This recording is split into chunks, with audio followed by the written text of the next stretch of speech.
This episode of What the Tech is brought to you by Away. Away makes first-class luggage at coach prices that allows you to charge your phone on the go.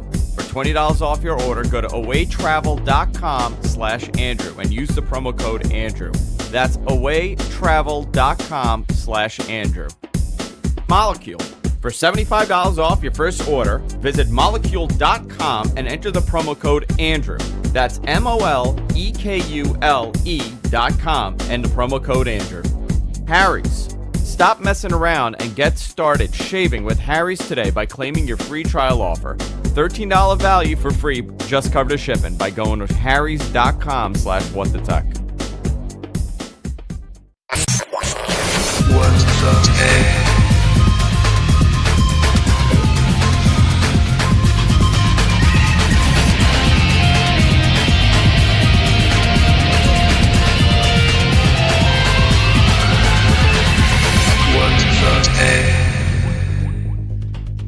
Everybody, welcome to What the Tech. I'm Andrew here, and of course, I'm joined by Mr. Paul Thurrott. How you doing, Paul? Pretty good. So we have a lot to talk about today. Alrighty. What will that be, Andrew? Boy, I seem to have upset a lot of people. More than you do usually.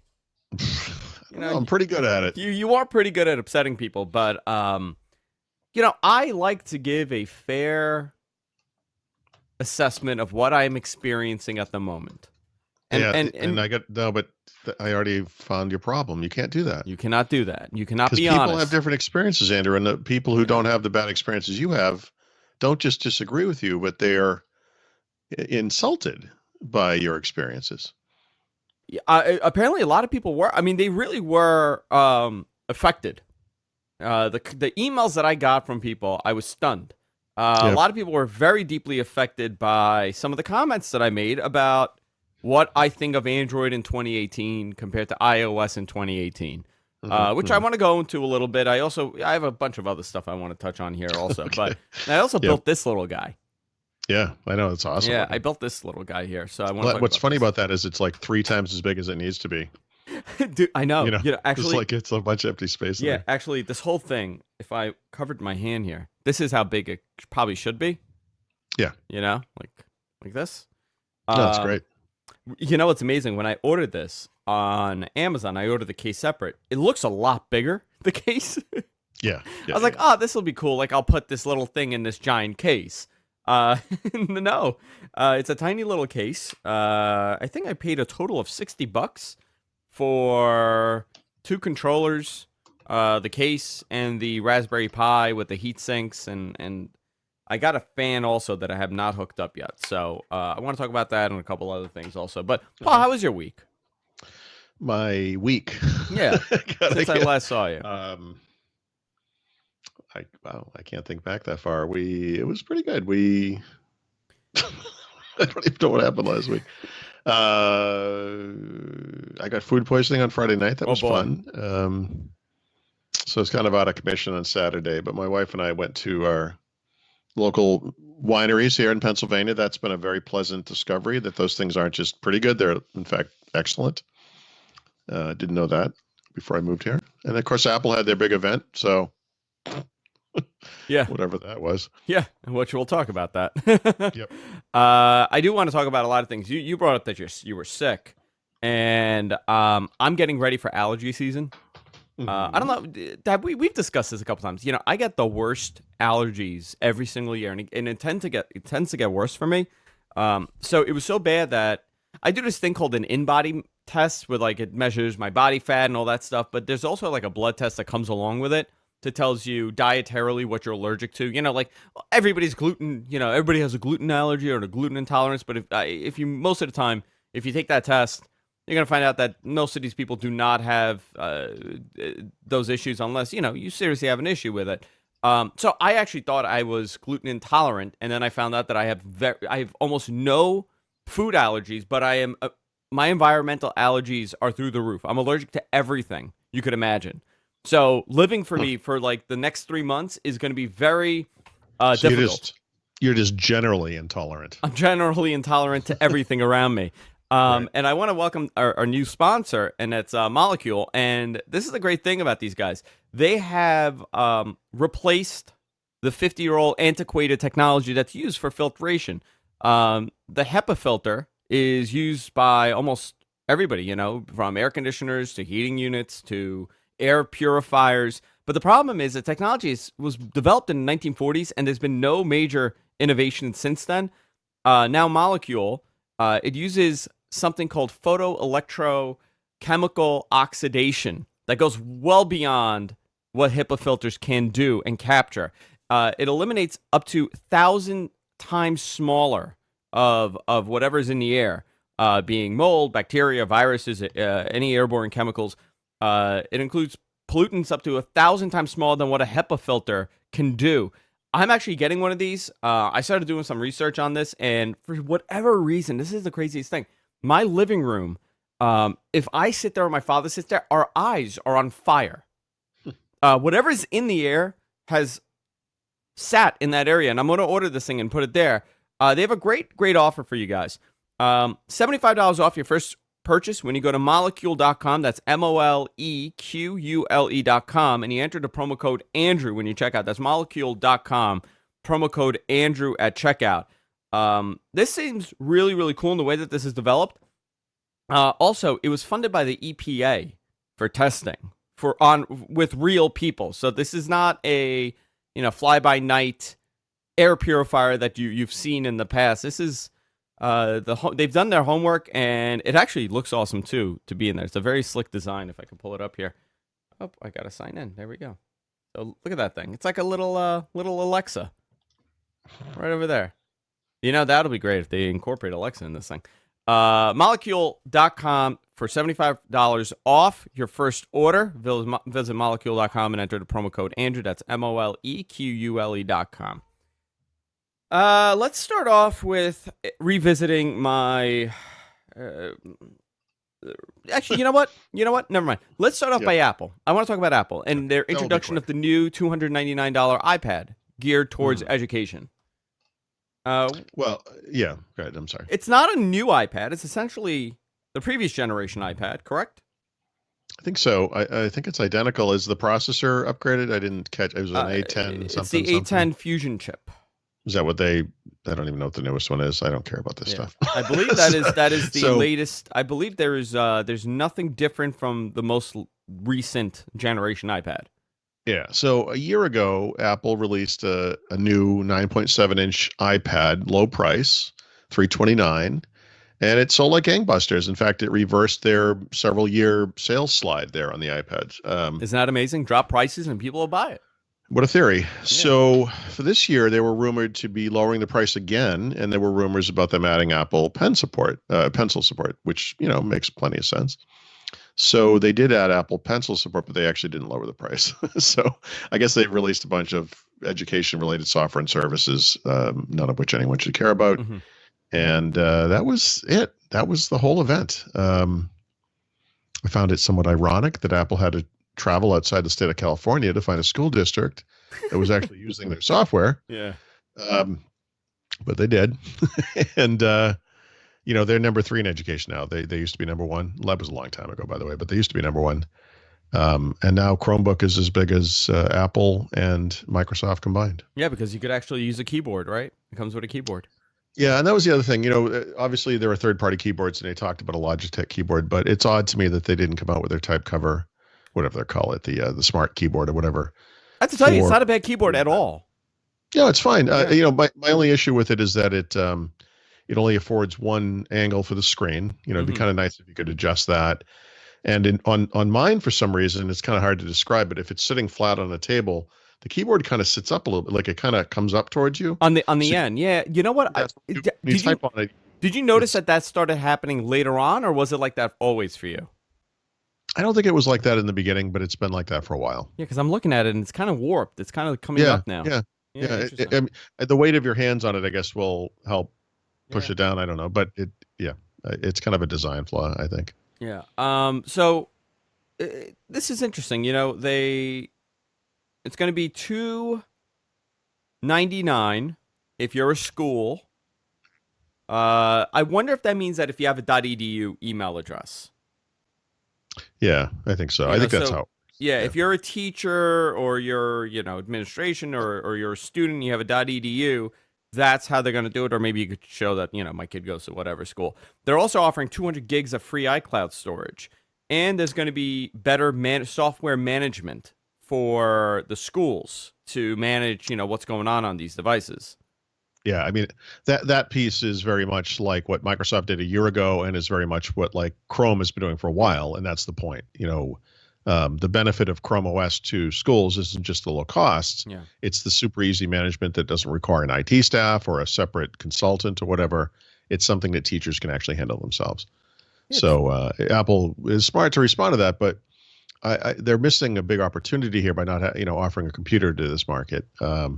Their lowest cost computer, barring sales, is a $999 MacBook Air, which is out of date, or a $999 MacBook whatever, which is woefully inadequate and too fragile for an education All right, scenario. so this is interesting, right? Because there were rumors about a couple of weeks ago, and I think we discussed it on the show, that Apple's looking to reintroduce a lower priced MacBook to their lineup, right? Whether it's a MacBook or MacBook Air, whatever they call it. And this has been something that's been rumored for a while, and they've prided themselves out from being, as a premium company. But if they are reintroducing the iPad to education and they want to kind of take a chunk of this market, because the reality is the kids now is what's going to be Apple's future, right? They are, once you're in an environment, once you're used to using something, you tend to stick with it. Well, yeah, I mean, Apple, they have a good position overall with phones, obviously. Yeah, this market kind of speaks more to work, in a way, right? The future of work. It's a real danger for them. I mean, by virtue of the iPhone halo effect, they were able to get more Macs into the enterprise than was ever the case before. But if they lose people at this stage, that kind of thing disappears and never becomes a major market for them. So I think education's key for all the big platform makers. They all have to kind of show up here. Yeah. It's not a bad idea, but you're right. I mean, once they introduce a laptop to this, it's a real discussion then. They need an eMac portable. An eMac portable. Something that is I think that should rugged. be the name. Yeah, whatever. I mean, but you know what I mean? Like an education-focused computer that is portable and can be put in a rack and can be wiped out or have multi-user, whatever, cloud-based user accounts, or however it's defined, where people can walk into a classroom, pick the computer out of the rack, turn it on, sign into their account, and get to work immediately, right? It can't be a thing where it takes 25 minutes or whatever to blow it away and put their user account on there. It has to be fast, and I have to be working on this. I mean, their solution for school cannot just be iPad. It's here's really the other basic thing. solution. Apple has not done a great job at creating profiles for their iOS platform to use, other than you do, through their management tool, which a lot of people recommend. The last time I brought this up, but I'm not talking about, myself or Paul again, or you, the IT admin. I'm talking about, a mom that wants to hand their daughter their phone and wants to put it in kids mode so they don't click on everything and ruin their phone. They really have not done a good job at that. Same with the iPad. So maybe this is a step forward where they're getting a little bit more kids friendly. I agree. I know that you could obviously lock certain things, and your app store could be locked, but they really don't have anything. It's really they really don't have much in that sense. I did want to bring this up because it's interesting that they're looking at a lower price thing. I mean, my wife's a teacher. I would maybe be more likely to go buy a new iPad now. Right? Yeah. Not saying, I mean, I have an iPad Pro, but if I was in the market, I would say, you know what? $299, not bad. It's not a bad deal at all. Saving a couple bucks off of it. So, have you used the pen? What do you think of the pen? It's actually really good. The Apple Pencil. Yeah. It's fantastic. It's funny. I was just looking for it too. I don't even know where mine is, but which is the problem with these devices. They came right out of the gate with something that was super high quality and rivaled the capabilities of like the Surface Pen, which to date had been kind of the best smart pen in the market. As of last summer, when I evaluated that pencil versus the new Surface Pen, which in tandem with the new Surface Pro offers the best performance that Microsoft has, these things to me are almost identical from a like performance slash lack of lag slash capabilities with regards to tilt and pressure support and so forth. They're both excellent. That's I don't personally have a need for that kind of thing, but for people that do, it's actually a really good choice. Yeah, it's not bad at all. I use it at work all the time for during meetings because we have a giant iPad in my conference room, and I'll jot down notes. I'll just grab it, but we have like 2, 3 of them with the pens, and it's actually really handy because I just write the notes and then just sync it to my computer. It's phenomenal. So I wanted to touch on that really quick. I don't want to. There's not too much more to talk about because I know the next couple topics are gonna be a very heated discsion here. Slightly more controversial. Yeah, I really don't know what happened to my Apple Pencil. I'm a little nervous about it. Maybe the cat took it. That's more. Oh wait, is that it? I found it. Oh, there you go. What's in Paul's drawer? Maybe we can make that into a bit on the show. Yeah. So we took a little break. We had some technical issues, but I want to dive right into this because this is going to get a little bit. This is going to be an interesting discussion, and it speaks to the volume of how we think as a society now. Okay, I've always been open about how I use technology, and Paul, I mean, you and I talk about this all the time. And listen, you're a journalist. You're a legit journalist. I play one sometimes. When it comes to this stuff. Sure. But you and I have always discussed technology. Would you ever say I'm biased? No, not in the way that people often mean bias too. I mean, we all have, we're all the product of our own experiences, but no, not in the sense that you go into something saying, I hope this thing fails and I'm going to color my experience by hoping that it fails. You absolutely do you think I'm an idiot when it comes to technology? No. Okay. In fact, I hope I've said this before. I mean, no, you're incredibly well-rounded. And the fact that you're a younger guy is slightly irritating to me, but no, you're not an idiot. So I want to explain to people where my thought process bias comes from. Where my bias unbelievable comes from. Yeah, my bias. Hatred of all things non-Apple or whatever. Yeah, no, please continue. I'm sorry. I want to dive into this because I want people. My boss said something to me, and the guy that I work for, he's one of the most brilliant marketers I've ever met. I mean, the guy is well-rounded. He's a smart guy. He's not he's just really the way that he thinks. It's astonishing to me all the time. I always thought I was good at my job, and then I talked to him, and he just knows his stuff. And he said something to me a couple of months ago, and it really made me think, and this speaks volumes. He goes, you, not me, but in general, you need to take yourself out and take out the interest that you have when you're talking about something that's catering to a general audience.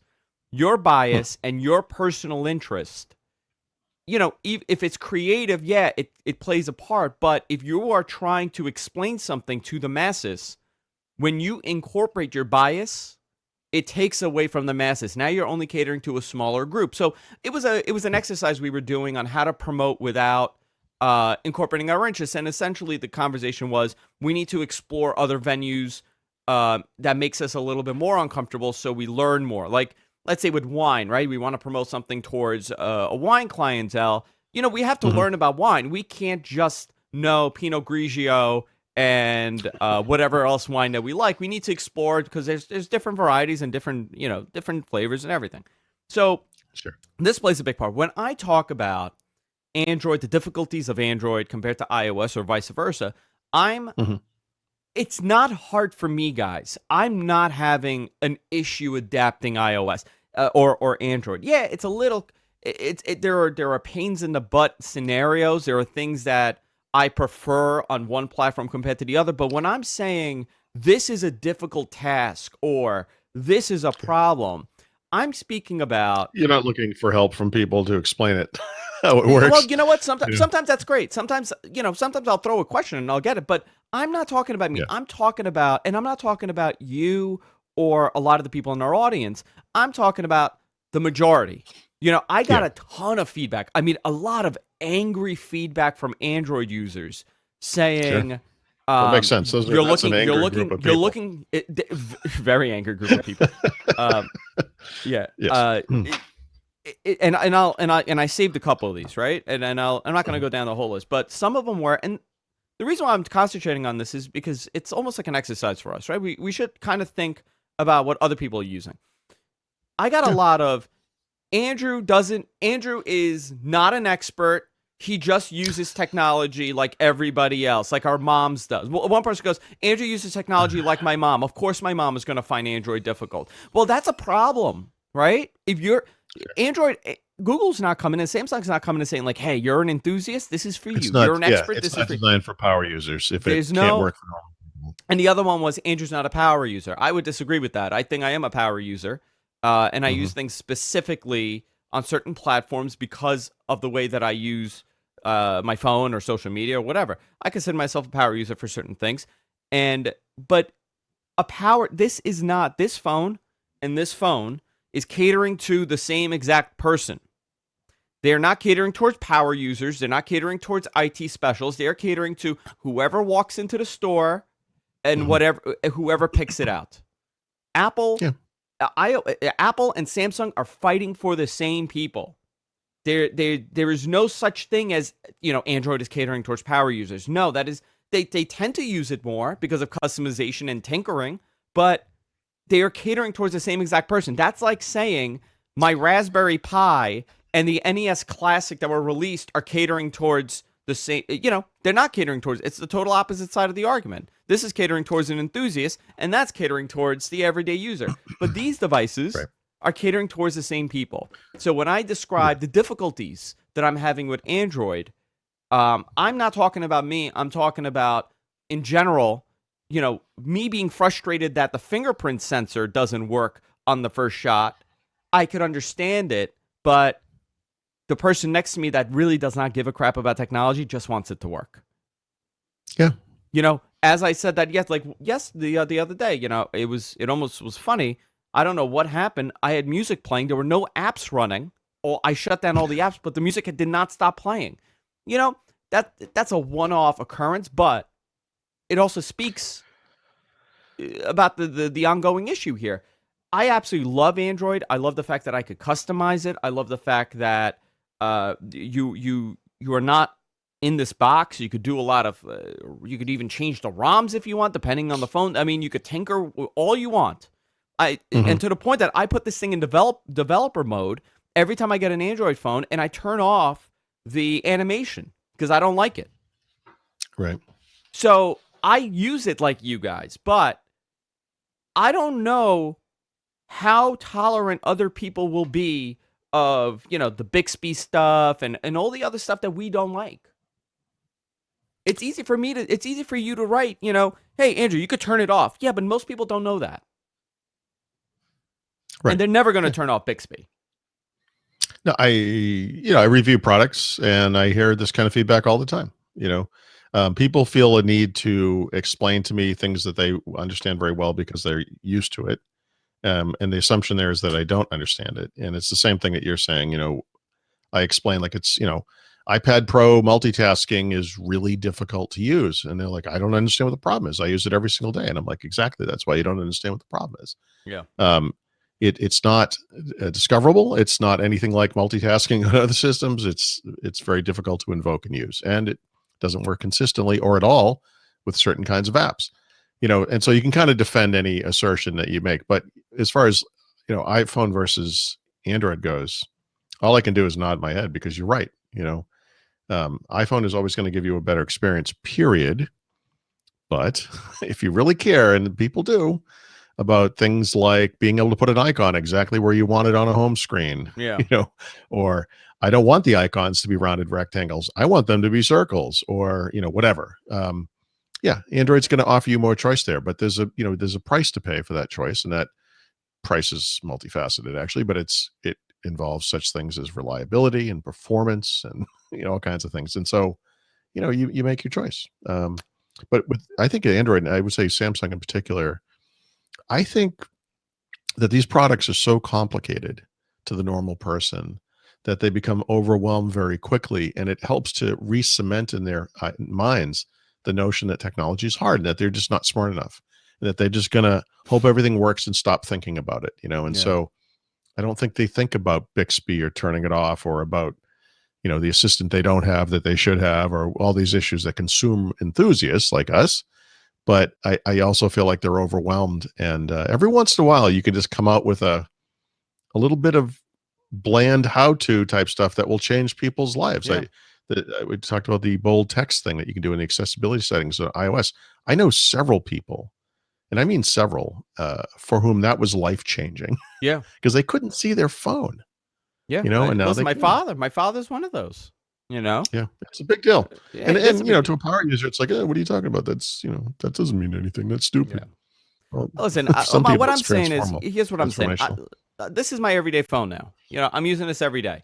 And unless you're in both environments equally at the same time, it's a very hard thing for anybody to assess what's better and what's not. I'm using these Right. both these phones. And I was honest about it. I said for 1 year, I was almost exclusively iOS. And now it's a little learning curve. Now I'm almost at week 2 with this, and it's gotten a little easier. But with that said, there are a lot of quirky things that I don't like. There are applications out there. Like, I'll give an example. When you use and I'm not 100% with this phone. I gotta check this. But I was reading about why. Have you ever taken? Here's a good question for you, Paul. Have you ever, like with Snapchat or with Instagram, have you ever used within the client to take a photo? Okay. Oh, yeah. Right. Rarely. Yeah. I use it rarely. But with Snapchat, for example, you have to, because that's the only way to take the photos. Depending on what Android phone you have, the quality of the picture will be drastically different because of the way that the API is. Some of them use Android itself. Other ones are using their own stuff. With iOS, you don't have that issue because it's using the same exact thing because it's easier to program. I don't know if it's like this on this one, but somebody did a review a couple months ago, and I was looking at it, and it was, the cameras were equally as good, but the quality was drastically different depending on the applications that they were using, because it is hard for a developer to write one type of, they have to, how many phones do they have to cater to, Right. Yeah. So I just ran into that. I just reviewed a phone, and cameras are a big deal for me. Just talking about the camera app itself, three different phones, 3 different camera apps. Not even the in-app camera app. I mean, just standalone camera apps. It's crazy. So since we're on the topic of the camera of this, I used it all weekend, and it's very good. I don't know if it's better than the iPhone 10. I still don't have, I haven't done a fair comparison with that, but between the iPhone 7 and this, and you really wouldn't notice, because the iPhone 7 is a great camera. It's fine. It's night and day, especially under low light circumstances. My God, it's night and day. Right. So with the camera stuff, it's cool. The front-facing camera, I did some more work with it. It's freaking awesome. The way that it blurs the background. I posted a picture of it. I was at press. I don't know if you saw that. It's on my Twitter. Well, either way, I was at press and I took like a selfie, and it blurred out the back. It kind of looks like portrait. Yeah. I mean, that's exactly what it is. Yeah. But it did a great job at making the photo pop. So with that said, listen, yeah, I get it. More power users tend to like this, but if you just want it to work and you don't want to deal with a lot of the stuff that I personally deal with, you're better off using iOS. Here's one weird issue on this. I can't get, the cards like for Google Now, like this thing? Yeah. Okay. I can't get this to work on this phone. I don't like that. Does it not work anymore? You'll have to switch launchers. Is that what it is? Yeah. Well, that sucks. Yep. When did that happen? When did it happen? Yeah, when did this start happening? Because it always worked on my... I don't know, but the last 2 versions at least. Yeah. And I actually like the Google one, so I don't know. I'm going to play around with launchers this week, so I'll go into that. But, it's this is a beautiful example of why Android is tough. Use a Google Pixel 2 XL. Obviously, you're getting the full Google experience on this device. There's a Samsung, which has many changes, some of which are good and some of which are not so good. OnePlus 5T, which I reviewed back probably at the end of the year, and then the Huawei Mate 10 Pro, which I just reviewed, and I'll be sending back soon. And you could build a little matrix of how the features align on each of these things. I mentioned actually in this case 4 different camera apps, for example, which is the case. That thing you're talking about, the ability to access what used to be called Google Now off the home screen, is available on 2 of these devices, but not on 2 of the others. Yeah. The ability, like that kind of thing. Like it's a little maddening. If it was a pure choice, which I think is the point of Android, it would be okay. But the truth is, you can't just enable that feature on these phones. It's not there. So if you want to use the Google Assistant or the Google, whatever they call it, that thing off the side of the home screen, you got to switch launchers. Now, yeah, you're making a choice, but what if I want the other stuff, but I just want that screen? We're just talking about 2 things here, and it's already a mess. And that's Android. And some people revel in it like a pig in mud or something, but to a lot of people, that's just like, it's like, whoa, what are you talking about? Like, it's just too much stuff. Yeah, and most people aren't going to notice. Again, that's another thing, Are most people going to be like, well, it's the launcher. Obviously, I got to switch launchers to get this thing to work, Yeah, right. No, At first, I have to even understand what that means. Yeah. I want to talk about the other phones that you reviewed. You reviewed a Huawei phone. Yep. I want to get your input on that, but before we continue, I want to thank our sponsor, and that's Away.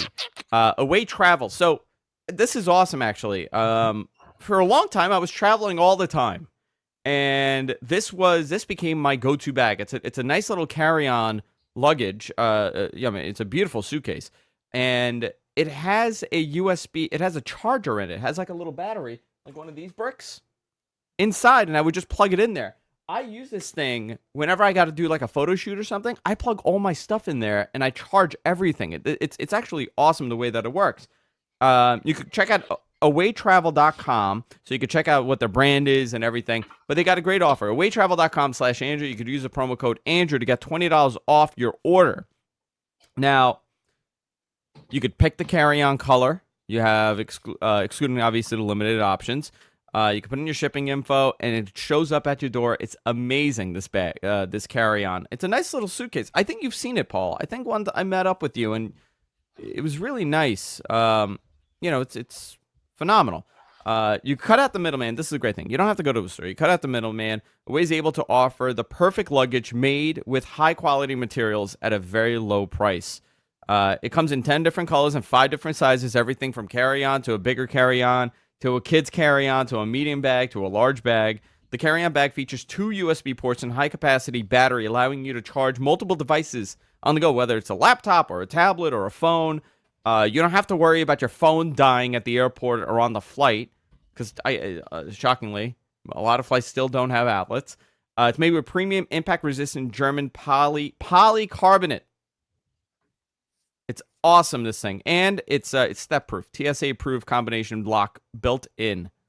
Go to awaytravel.com/Andrew and use the promo code Andrew to get $20 off your order.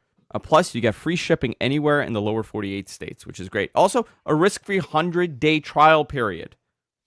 Order it, check it out, see if you like it, travel with it, and then you can send it back if it's not for you. These guys are great. I absolutely love them. Paul, I want to get you one of these. I want to get one of these sent to you. You might actually like this. Okay. Yeah. Awaytravel.com/Andrew. I accept. I accept. Did you see the P20 flagship from Huawei? Yep. The notch has invaded Android. Yeah, well, why? Shocker. Why? Why are you putting a notch when you don't have to put a notch? Android or Google is adding support for notches to the OS. Yes. And that's all well and good, but that release of the operating system is not happening until the fall. So releasing one now means that there's an opportunity for status messages to get under there. And I don't get it. So I wonder, maybe Huawei has a launcher that kind of... Is that what they're doing? Oh, that's true too. Yeah. Okay, maybe. Maybe they're modifying it a little with their launcher? Yeah, that could be. Yep. They do. They certainly do custom work on the UX for sure. They have their own launcher. So there's the P20 and the P20 Pro, which includes the notch, and it's a 6.1-inch phone. It's It's a also big a phone. triple camera, I think, on the Triple Pro. camera. Triple Yep. camera. So how does that work? There are 3 cameras. 3 cameras. So what would it be? Two, it's combined, and then the third one is like a really zoomed in shot. I'm actually not sure what the configuration is, but yeah, there are 2 that are combined, and then one The that's. telephoto lens allows 3x and 5x hybrid zoom. I don't know what hybrid zoom would be accounted for. Well, okay, so on the Huawei Mate 10 Pro, they have 2x hybrid zoom. It's what it really means is not opticals. Actually, no, that's not what they call it. I'm sorry, they call it lossless zoom. It's not optical. So I suspect hybrid zoom is a combination of optical and non-optical, and for optical, it's probably 2x. That's just my guess. Yeah, it's something Yeah, like that. so it says the lens uses optical stabilization, like you said, but the other 2 lenses including the primary 40 megapixel rely on AIS or artificial image stabilization to stabilize all your videos. The camera system on the device also now features which uses lasers, blah blah blah. I want to not a lot of information. Big battery, 4,000 milliamp battery, 6 gigs. Nobody in the U.S. is buying this thing, right? I mean, Well, enthusiasts might want to get it. It's enthusiasts, not yeah. going to be available at retail. It's not going to be available at wireless carriers because it's Huawei. They're Chinese, and we have a little bug up our butt right now about the Chinese and the Russians, actually. But yeah, I this is one of the top 3 or 4 smartphone makers in the world. I can't remember exactly where they fall, and they're doing that without selling any phones in the United States. Isn't I that mean, amazing? they are Yeah. a big ongoing concern. I'm sure in the early days, like a lot of these Chinese companies, they started off with a serious case of Apple envy, and they do a lot of Apple copying. In fact, you could make the argument that this notch thing is another example of that. But they make flagship class phones. They use Snapdragon processors in some phones, but not in others. And the one I just reviewed has their own kind of ARM processor in it. It's just as fast as a Snapdragon. Yeah. And you It's did the Mate 10, right? Yeah, the Mate 10 Pro. Yep. Yeah. What was your overall? It's great. It's just like the Samsung, just like anything. It's got pluses and minuses, kind of when you compare it to like a pure Android phone. Camera's great. It's not quite as good as the Samsung or the Pixel, but it is great. The performance is great. The specs are really high end: 6 gigs of RAM, 128 gigs of storage, Snapdragon 835 class processor, and GPU, and an NPU, which is like a neural processor, which helps the camera, which is one of the neat things. Remember, we were talking about complexity, not just today, but I think last week as well, and this notion that you could probably go into the Samsung app and frig around with the settings and whatever. And if I want to take a picture of food, there's like a special food mode or whatever. This thing actually does on-phone AI or machine learning to examine the scene that you're taking, and then auto sense the right settings for it. So instead of forcing you to find a food mode, it can tell you taking a picture of food. I don't know why I can't talk today. It's okay. And we'll color it accordingly or configure it accordingly. And I've noticed this with food, but I took a picture of my cat that also is like a pet mode kind of that it does. And it basically creates like an Instagram filter kind of shot where it's like HDR, kind of really rich colors. Yeah. And it just kind of does that stuff automatically. And so that kind of stuff's good. There's bundleware on there, which is not necessarily positive.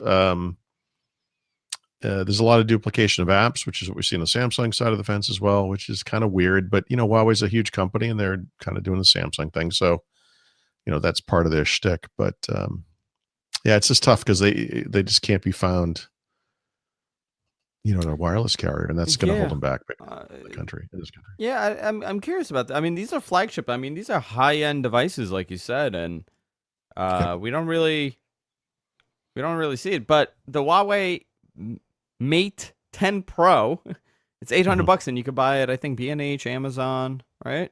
Yeah, it should be $700 now that the Samsungs are out. $799, yeah, $799. Yeah, no, but it should be $7, like instead of $8. Like that would solve a lot of problems, because right now, versus a Google Pixel 2 XL, which, by the way, equivalent Pixel would be $940, $950.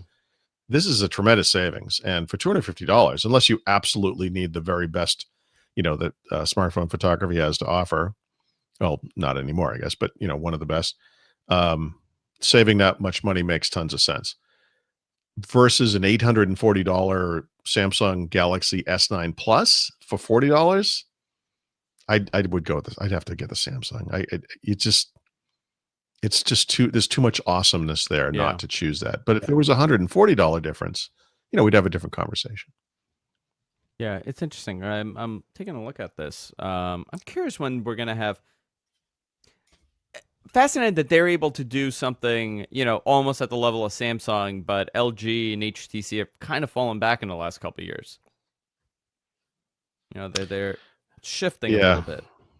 The momentum is shifting.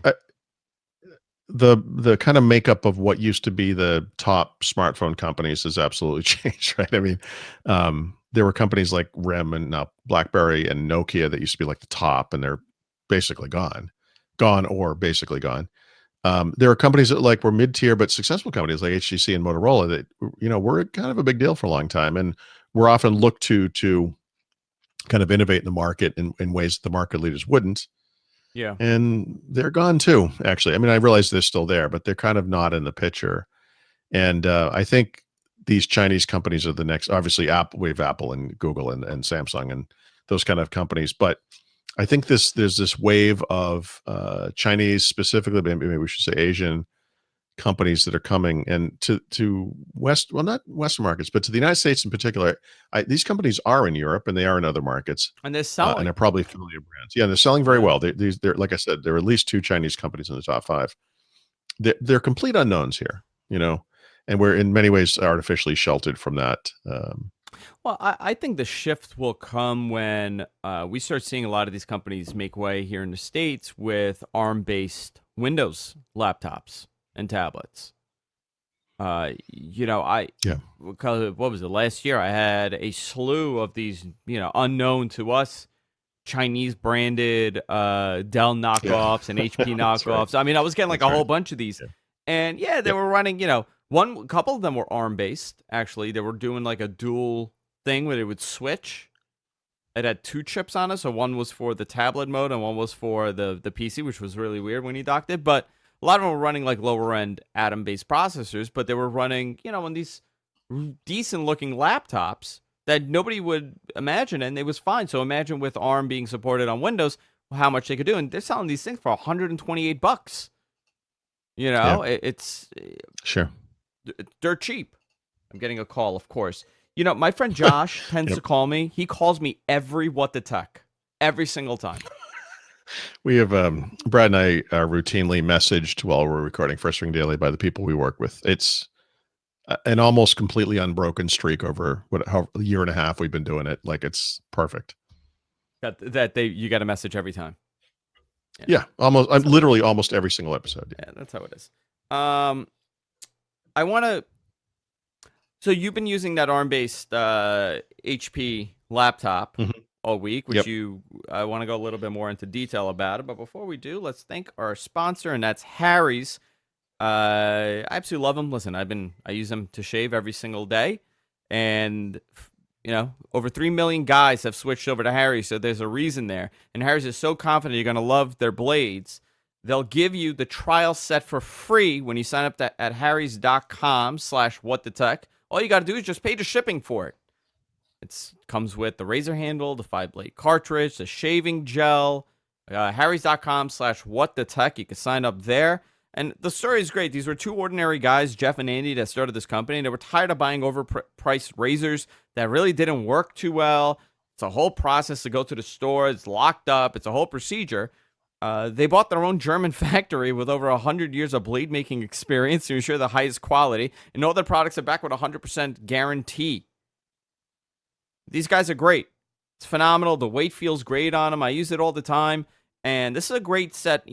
Father's Day's coming up. You want to give a gift. Somebody's birthday's coming up. They come really nice. They're in this beautiful box. I don't have one here next to me, but they come in this really nice packaging. You could give it it looks very expensive with the packaging, which it's not. And any guy in your life is absolutely going to love it. Go to harrys.com/whatthetech right now, and you get your free trial set. Just pay the shipping. That's all you got to do. harrys.com/whatthetech. I want to thank Harry's for supporting the show. Let's see, Paul. Where would you like to go now? Let's go down this beautiful trip Paris? called. Oh, Where does Paul? There's two things we could talk about. Actually, Google's bringing Chrome OS to tablets. Yeah.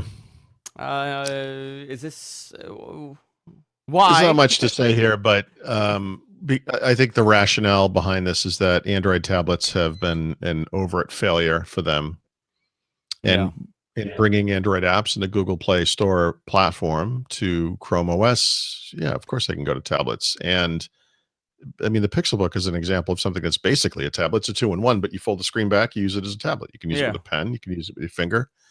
It's a tablet. It's a thick tablet, but it's a tablet. And so this year we're going to see the first true Chrome OS based tablets, or as they call it, I guess they're called Chromebook tablets, which is kind of a terrible name. But the first is an Acer device, small screen. It's education focused, fine. But I think throughout the year, we're going to see more devices of this type. I bet Samsung gets in the game like they did last year with the Chromebook Plus and Pro. And I bet Google gets in the game as well with the Pixel branded device sometime in the fall. So the Acer Chromebook Tab 10, it's a 9.7-inch IPS display. It's going to be running at 2048 by 1536.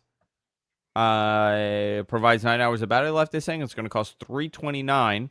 So why would I buy this for $329 when I could get an iPad for $329? Why would you buy this? Yeah, why would I buy this? Well, I don't even know how to answer that question. I mean, it's a Chromebook, so it's see, despite the fact that it doesn't come with a keyboard, you could add a keyboard to it easily, and it's much more optimized for that and supports mice and trackpads, which is something that an iPad does not. And so from a productivity perspective, it's potentially a better solution. I mean, honestly, when it comes to like apps and that kind of thing, the iPad is no contest there, right? There's no doubt about that. The iPad as a tablet is the best tablet. But from an educational perspective, actually, even given all the stuff they announced today, like again, the iPad is just a lackluster tool for education.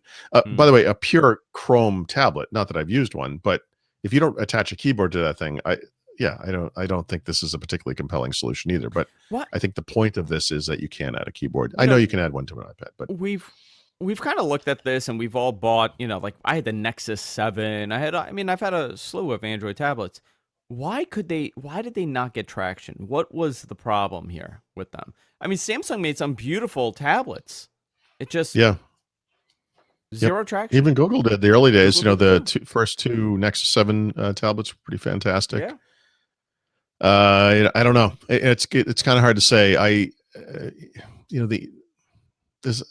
don't know that there's a case study that makes sense for like a business school kind of thing, but the differences between the Android and the iOS markets are stark and very interesting to me.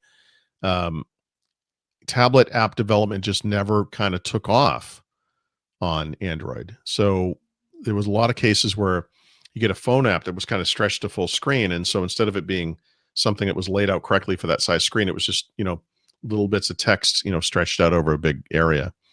Apple kind of looked at this the right way and made sure they had the tools in place early on so that when this thing came out, the first iPad, they had software that was tailored especially for it. And when you're running a phone app, it's obviously a phone app. You can zoom it up to, I don't know if it's 2x or 4x size, but it normally runs just as like a little window in the middle. It looks like a phone, and so that's not a great user experience either, but it's better than stretching an app out maybe to full screen. But it's hard to say exactly what the reason is, but the fact remains that for all the success that Android has had on the phone, the tablet is just never happened. They tried to do it, remember, a couple of years ago with the Pixel C, which had a magnetic keyboard case, a cover case, whatever. And just never came together. Yeah, it's interesting to me because I had a bunch of these and we never used them. I don't know. I mean, they'll obviously exist in the market, but I don't know what capacity. So the MVX2, you've been using it longer. So, do you have any changes to your thoughts about this? Yeah, I mean, I think I don't remember where I was. We must have talked Thursday. So, I think I had already. The battery life is real. um, the ability to run Windows desktop applications is real for the most part. Actually, there are some exceptions. It doesn't run 64-bit apps. There are some driver installation sets that don't work because they literally are trying to install drivers. You think the software just kind of work, but it doesn't. Um, and then the performance, though, is pretty terrible on the desktop applications in particular. Even fairly simple apps like the text editor that I used to write takes a long time to come up. Hmm. And as I'm typing on the keyboard, it's kind of lagging a little bit. You kind of notice a little bit of a delay. And so I've kind of reset it, not the device itself, but rather my review process. And I'm trying to use as many store apps as possible. And the thing that's interesting about that is even the desktop apps that are in the store, like the Microsoft Office apps are a great example, run acceptably fast on this. When I'm typing in Microsoft Word, full Microsoft Word, like the real thing, this is an x86 app too. It works fine. Like there's no lag at all. And that's interesting to me. So I think that kind of usage combined with the battery life could make this thing make some sense. There's some stuff going on with web apps on the Windows 10 platform where progressive web apps are coming in. We've seen the first big one, which is the Twitter app, which works fine. And I think that might put it over the top. So I'm going away to Colorado for the weekend. We're bringing my daughter out to look at some schools. I'm going to bring this device. It's got integrated cellular access, so I'll use some of that on the road as well. And we'll see how it goes. But Yeah. it's like a Surface Pro. I don't. It's. I don't know. I don't know how to explain it. Like, if your goal is to use Visual Studio or play games or run Photoshop or something, either don't or you can't. Depending on the app.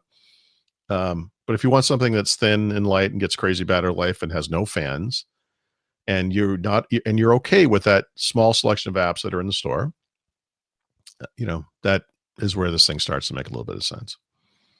Yeah, it's interesting. I'm very curious about how long term you could possibly use this. Yeah, I mean, it could never be my computer, right? It's not going to be like a Surface Pro I could dock to a desktop and use it. It could be my computer because it's a Core i7, lots of RAM, lots of storage. It would work. Actually, this is decent RAM and storage. But it's it's just the emulation stuff. And then there are the things I kind of do need that make this a little bit more untenable. Yeah. The fact that it can run that stuff at all is kind of nice. And so if you could get along with, this is kind of like the Chromebook scenario. Like I really only need to type long things sometimes. And so here's this thing, which you could sit in your bag and you never charge it because it sits there on standby forever. And when you do need to use it, you open it up, it comes on instantly and you can type and get stuff done. And then you're done and you leave and you go back to your phone. I mean, I do think that's actually a pretty big market of people, to be honest. And so the potential's there. Yeah. It's interesting. Yeah. Very interesting. Paul, we do this bonus show at the end of every show. It's called What the Talk. Mhm. And this week I'm going to be talking about my Raspberry Pi that I built and my journey down this road of how simple this thing is to set up. Yeah. Any idiot like me could do, apparently. It's very easy to set up. It's the first one that I built. You've done stuff with the Raspberry Pi before, right? Yep. Yep. It's so easy, right? Yeah, I mean, for the most part, I mean, you can the deeper you dig. I mean, there's all kinds of crazy stuff you can do with a Raspberry Pi. So it's kind of like the ultimate tinkerer's computer in some way. I mean, other than the fact that it's not super powerful, Yeah. but it kind of reminds me of computing back in the 1980s. Before the IBM PC was really kind of a Yeah. thing. Like, it's hobbyist computing. Yeah, it's actually really cool how this is. You could do like these do-it-yourself kits. There's stuff that comes. I want to dive down this road during the Mhm. bonus show. But if you guys want to watch the bonus show, if you're watching live, stay tuned. You can watch the bonus show. If not, here's an awesome thing. Go to patreon.com/whatthetech. You can fund us there as little as $1, and you get access to all these great bonus stuff that we're doing. I really want to go down this journey because I've really learned a lot and over using a Raspberry Pi and setting it up and what you can do and what you can't do with this thing. It's fascinating. It was a while since I did anything like this, and I'm very excited to talk about it. You could go to patreon.com/whatthetech. Go fund us $1. That's all we want. And it keeps us doing the show. You know, we've been doing it for a number of years. It's a nice little bonus for us at the end of the month. For all things Paul, go to therot.com. Paul, anything coming up? Anything new? Anything new in what capacity? What do you mean? Anything? What have you been up to? Anything new coming up on therot.com? No? No. Okay. I don't know what to say. What do you mean? No. Maybe you're doing something new. I don't know. Maybe you got I'm doing, contest going. I mean, I have an ongoing set of things I'm just doing, but there's nothing. I don't have anything to announce today. Sorry. It's okay. Don't worry about it. You know, it's fine. Go to therot.com for all things Paul. Go check out First Ring Daily. He does a great show with Brad every single week. And then, of course, he does a show with me here. Guys, that's it for this week. See you later.